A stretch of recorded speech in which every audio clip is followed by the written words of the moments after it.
नमस्ते, मैं नवनीत प्राकृतिक चिकित्सालय से शशिकला शर्मा बोल रही हूँ।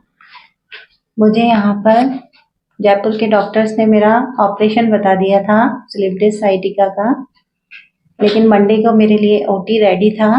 संडे को मेरे हस्बैंड मुझे यहाँ लेकर के आए, मेरे मिलने वाले थे दुर्गेश जी। उनकी मेरे से भी स्थिति बहुत खराब थी स्लिप डिस्क साइटिका में, पर उन्हें यहाँ से बहुत रिलीफ मिला तो उन्हें मेरा कैंसिलेशन करवा के मेरा यहाँ एडमिशन करवाया। उसके बाद में मैं आई तो गाड़ी में लेटी हुई थी और यहाँ पे सीधी व्हील चेयर पे थी मैं। कुछ टाइम तो थोड़ा समझ नहीं आया कैसे क्या कुछ मेरे साथ होने वाला है, लेकिन यहाँ के स्टाफ ने, सर ने मेरा बहुत कोऑपरेट किया, तो आज मैं मेरे पैरों पे यहाँ से जाऊंगी अपने घर। चलते हुए आराम से चल सकते हैं ना? बिल्कुल आराम से मैं मेरे स्टेप्स कंप्लीट कर रही हूँ। हल्का हल्का पेन आता है, लेकिन इतना ऐसा ही नहीं है, मैं चल पा रही हूँ।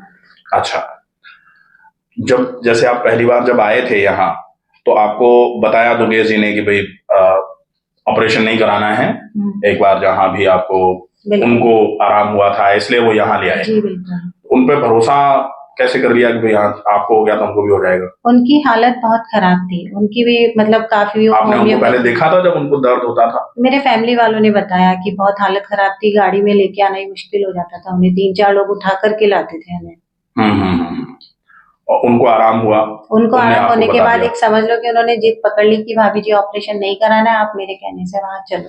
अच्छा, आपको पहले पहले कुछ दिन तक कैसा लगा? कुछ दिन तक आपको यही लगा होगा कि भाई यहाँ तो क्या हो रहा है, मिट्टी पानी? हाँ, मैंने पापा से यही बोला कि मेरे पिताजी मेरे साथ आए, मैंने कहा पापा यहाँ से चलो, मेरा कोई अल्टरनेट नहीं है, यहाँ पे कुछ इलाज नहीं है, मेरा दर्द यहाँ पे कुछ भी फर्क नहीं पड़ रहा है, मुझे ले चलो। पर पापा ने और सर ने थोड़ा समझाया कि आप टाइम दो हमें, ये जल्दबाजी की ट्रीटमेंट नहीं है। मेरी मसल्स बिल्कुल वीक थी। जैसे ही खड़े हो रहे हैं, व्हील चेयर पे थे, ये तो मुझे याद है कि व्हील चेयर पे आपको आना जाना पड़ता था, बाबूजी साथ में आए हुए हैं। आपको पहले इनको यहाँ ले आए, आपको कुछ भरोसा था कि कुछ हो जाएगा कैसे?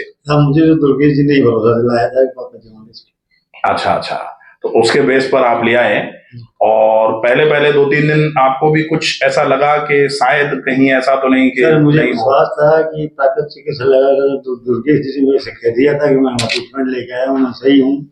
उनकी बात में मुझे विश्वास हुआ कि कुछ न कुछ होगा। कितने दिन के बाद आपको आराम मिलना चालू हो गया? मुझे 15 दिन बाद। 15 दिन बाद। मतलब ये भी है कि अगर किसी को 2-3-4-5 दिन में ही, जनरली लोग सोच लेते हैं कि अभी आज इलाज हुआ और शाम को ही कि हमको तो आराम नहीं हुआ, तो ये तसल्ली थोड़ी तो रखनी पड़ सकती है अगर बहुत ज्यादा खराब स्थिति हो कमर के दर्द की। नहीं, मेरी बेटी हताश हो गई थी दसोज में भी। हाँ। कि पापा चलो यहाँ से कुछ भी नहीं है, मैंने इसको बड़े मुश्किल से रोका। हाँ। मेरे कमल साहब को कह के रोका कि भाई इनको मैं रोक लेता हूँ, डॉक्टर साहब कह रहे हैं। हाँ। और 10 डेज रोक ले। तो जैसे मैंने तो कहा था कि भाई आराम तो होगा ही, थोड़ा ज्यादा रुकना है, लेकिन कभी कभी आराम नहीं होता है तो मन तो टूटता ही है कि भाई नहीं आराम हो ही नहीं रहा, आप कह रहे हो लेकिन हो तो कुछ भी नहीं रहा। मैं तो 20 डेज नहीं टूटा, मैंने 10 डेज और। टोटल कितना दिन हो गए आपको आज? मुझे 32 डेज। 32 डेज पूरे कंप्लीट हुए हैं। लेकिन जो बिल्कुल लेट करके बैठना या लेटे हैं करवट लेना, ये भी समस्या लगती थी पहले? बिल्कुल सर, सीधा बैठना क्या, लेटना ही बहुत मुश्किल था मेरे लिए, वॉशरूम्स तक जाना भी बहुत मुश्किल था। अब मैं अपने आप जाती हूँ, पहले ट्रीटमेंट रूम में देना पड़ा, अब मैं ट्रीटमेंट रूम तक सेल्फ जा रही हूँ। तो ऑपरेशन जो मिला यहाँ, जैसे आने जाने में दिक्कत होती है, डेफिनेटली एक फीमेल के साथ एक फीमेल ही अटेंडेंट चाहिए होती है, जैसे ट्रीटमेंट सेक्शन में मेल अलाउड नहीं होते हैं। नहीं। तो रूम में ट्रीटमेंट जो करवाया गया, बिल्कुल पूरा ट्रीटमेंट दिया गया है मुझे, और स्टाफ ने बहुत कोऑपरेट किया है मेरा। टाइम टू टाइम मेरी सारी जितना भी था, मेरी थेरेपी सब टाइम टू टाइम हुई है। अभी जो दर्द जितना सीवियर जैसे रहता है, कभी कभी क्या होता है कि एमआरआई कराई है, एमआरआई में स्लिप डिस्क आई है, तो स्लिप डिस्क भी बहुत सारे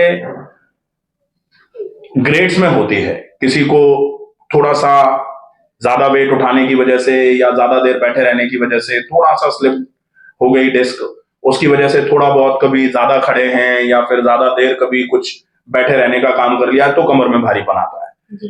कभी कभी होता है कि डिस्क में टियर आ जाता है, डिस्क फट जाती है, सर्कमफेरेंशियल टियर हो गया, एनुलर टियर जिसको बोलते हैं, तो टीयर की कंडीशन थी आपकी, जैसे आप जब पहली बार आए थे तो मैंने शायद बताया भी था, बिल्कुल आपकी डिस्क फटी हुई है। फटी हुई डिस्क के लिए लगभग 21 दिन कंप्लीट बेड रेस्ट करना होता है बिना डिस्क को मूव कराए। जी सर।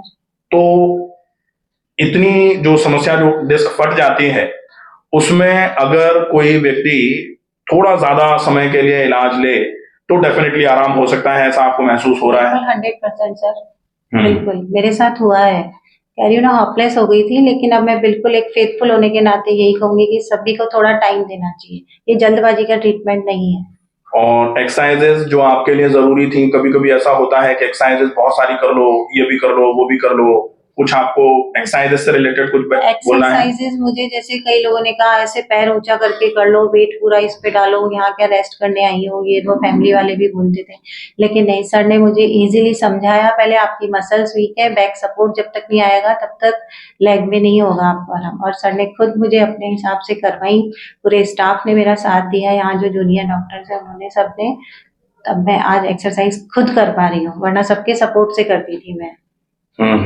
और जनरल, जैसे आपने यहाँ रुके हो, आप इतने 32 दिन हो गए, काफी समय होता है ये, तो यहाँ और भी कुछ टाइप के मरीज आपको देखने को मिले? और कौन सी बीमारियों से संबंधित मरीजों के आपसे कांटेक्ट हुए? बीपी शुगर मैंने आंखों से देखा है, जो जड़ सहित खत्म हो रहे हैं। इवन मेरी मदर को मैं लाई थी तो मम्मी का भी 10 डेज में बीपी शुगर मतलब 90/120, अनबिलीवेबल, रियली। बहुत बढ़िया, 120/90 आ गया है बीपी अब उनका। जी। पहले बीपी ज्यादा रहता था उनका? हाँ। मम्मी उनको घुटनों में भी दर्द था? हाँ, मम्मी को घुटनों में दर्द था, बहुत स्वेलिंग रहती थी। यहाँ आने के बाद ओनली 10 डेज में मम्मी आज अच्छे से चल रही हैं। वाह, मतलब कमर के दर्द के साथ साथ घुटनों में भी अगर दर्द है तो भी लोग यहाँ आकर के इलाज करा के अपने दर्द में राहत पा सकते हैं।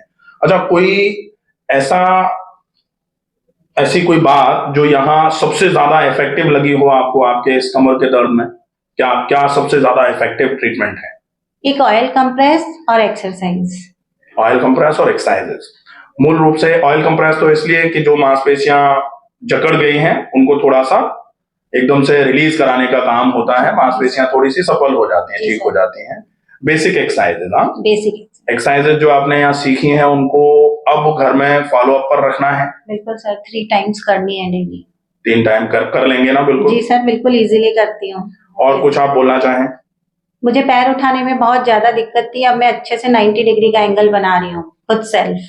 पैर अब आराम से उठ पा रहा है। मैंने आपको बोला था कि अगर जैसे पैर उठाने में दर्द आ रहा है तो एक्सरसाइजेस का एक प्रोटोकॉल होता है कि अगर आपको कुछ करने में दर्द आ रहा है ऐसे समय में आपको वो काम नहीं करना चाहिए। तो अब पहले आप पैर उठाते थे तो भयंकर दर्द आ जाता था, पैर उठाने में पैर लड़खड़ाता था, आंसू निकलते थे, और अब मैं अच्छे से, अब पैर आराम से उठना चालू हो गया है।